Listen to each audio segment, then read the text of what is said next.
ও everyone, চলে এসেছি আরও একটা মিনি ব্লগ নিয়ে। তো দেখো, বেশ কিছুদিন আগে কিন্তু আমরা বেরিয়ে পড়েছিলাম একটু মেলার উদ্দেশ্যে। আর দেখে বুঝতেই পারছো, সবাই কিন্তু সোয়েটার পরেছিল। আর এটা কিন্তু বেশ কয়েকদিনের আগেরই আমার এই ব্লগটা করা ছিল, তো ফোন স্টোরেজে ছিল, তাই ভাবলাম আজকে তোমাদের সাথে একটু শেয়ার করি। তো চলে গেছিলাম কিন্তু বুক ফেয়ারে। আর দেখো, এখানে বিভিন্ন ধরনের বই রয়েছে। তো আমরাও এখানে কিন্তু দেখতে চলে এসেছিলাম টুকটুক এনে। আর এখানে দেখছিলাম যে কী কী ধরনের বইয়ের রয়েছে। আর বিভিন্ন ধরনের স্টলও কিন্তু আমরা কিন্তু ঘুরতে গেছিলাম। আর সেখানে কী কী ধরনের বই রয়েছে সেটাও কিন্তু আমরা দেখতে গেছিলাম। তো তারপরে এখানে একটা বইয়ের দোকানে আমরা ঢুকে পড়েছিলাম। তো তারপর ভাবলাম একটু নিজেকে দেখাই।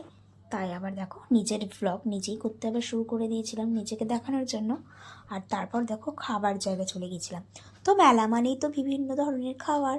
তো দেখো, এখানে কিন্তু বিভিন্ন ধরনের স্টল বসে, সবাই তো আসবেই, প্রত্যেকটা মানুষের আমরা কিন্তু চলে গেছিলাম ওই জন্য। আর তারপরে কিন্তু যেহেতু মেলা, তো খাবার তো খেতেই হয়। তো দেখো, আমরা কিন্তু এখানে দুটো চিকেন স্ট্রিপ নিয়েছিলাম, তারপর চলে গেছিলাম মিষ্টি স্টলে। তো দেখো, এখানে বিভিন্ন ধরনের স্টল রয়েছে মিষ্টি। আর তার মধ্যে নিয়েছিলাম আমরা এটা হচ্ছে ম্যাঙ্গো, আর আমার বর খেয়েছিল একটা দই।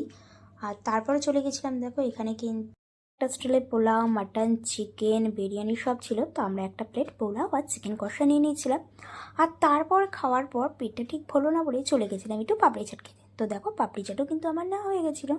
তারপর রাবড় শেষে আমরা কিন্তু একটু ড্রাই ফ্রুটসও নিয়ে নিয়েছিলাম। তারপর বাড়ি চলে এসেছিলাম।